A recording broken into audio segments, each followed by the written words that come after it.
For this video, we're testing the Hyundai Staria in mid-spec Elite trim with the V6, and the Kia Carnival also in mid-spec SI trim but with the diesel engine. It's obviously not an even contest, but both models are available with either engine, so take this test as more of a guide. We have already tested the alternative engines in each, respectively. Starting with the Hyundai Staria, this is a very futuristic looking van. It's also massive, measuring in at almost 5.3 meters long and a smidge under 2 meters tall.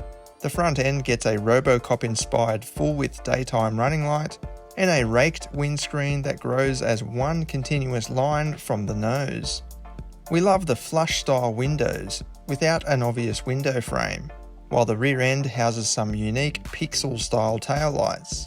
It certainly stands out on the road.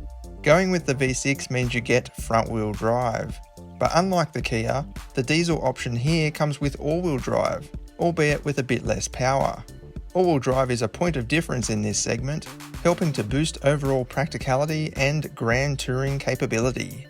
The Elite trim level comes with the same 18-inch alloy wheels fitted across the board. These are wrapped in 235/55 Kumo tyres. As for the Kia, it showcases a more reserved and more refined design. It is obviously lower and sleeker, almost looking like a station wagon, with a proper bonnet. The sophisticated headlights are a nice touch for this class, and the enhanced C-pillar panel adds further distinction, wrapping right around to the tailgate. The fashionable full-width taillight completes the overall modern look. Underneath, you'll find the same platform as the Staria, but as mentioned, the Carnival is not offered with all-wheel drive. Kia Australia applies its own unique suspension and steering tune though, separate to Hyundai Australia's local tune. We do prefer the way the Kia handles, but the likely cause is the Staria's added weight and height. The Carnival Si uses slightly taller 235/60 Continental tyres, mounted on 18-inch alloy wheels like the Hyundai. As you might expect, after witnessing the exterior, the interior of the Staria is huge. The sheer amount of headroom is just insane, and the cabin layout is quite tall and upright. It's a bit of a jump up to get in, for example, but that does mean you get a more commanding view like an SUV. The Elite spec features leather look seats with power adjustment for the driver. There's also a 10.25-inch touchscreen media interface and a fully digital instrument cluster poking up from a flat and clutter-free dashboard. Storage is not going to be an issue, no matter how big your family is. There are cubby holes and pockets everywhere, including under the center fascia and a big center console box.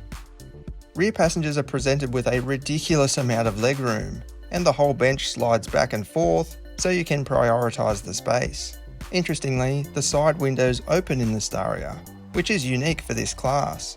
The sliding doors are also electric, even on this mid-spec Elite. Right up the back, the third row is also fully adjustable and offers plenty of room, even for adults. There's also cup holders and pull-up window shades.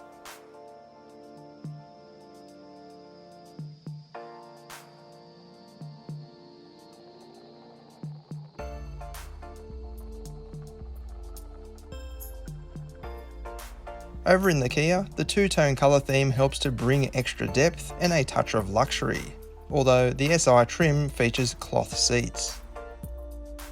The dash design is more stylish, with metallic highlights and a connected centre console making it feel more homely rather than utilitarian like the Staria. You still get all of the modern features and screens, and there are loads of storage options. The seating position is lower here, which again makes it feel more like a car than a big work van. We guess it just depends what you need most, sheer practicality and space, or design and atmosphere. The middle row is equally large in the Carnival, and you get individual cup holders for all, and USB ports neatly embedded into the sides of the front seats. Climate vents are in the ceiling for all three rows, like in the Staria. Unlike the Staria, the third row does not slide on rails. Instead, it's in a fixed position. but you can adjust the middle row to suit your needs. Passenger space right up the back is very good, and certainly more than what you can expect in pretty much any SUV.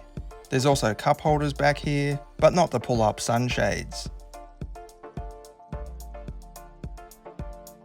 Boot space in the Staria is monstrous. The sheer height of the area shocks you at first, but it means you can get all the family's gear into the back even when all rows are in use. The Kia's boot is also impressively large, and the third row seat mechanism is easy to use. Since the third row folds down into the floor, you're left with some extra space when they're up. They also fold 60-40, unlike the Staria.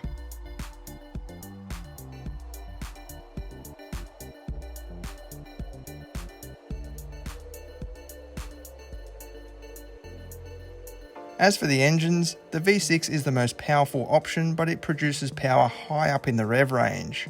It's a peaky unit, and with relatively low torque levels, it does need to be pushed, especially when driving with a full load. Fuel consumption is also on the high side. Our pick is the diesel in both models. It's smooth, provides good low-end grunt, and gets on with the job without feeling like it's stressed or overworked. You might be surprised by the 0 to 100 results too. This is what they go like.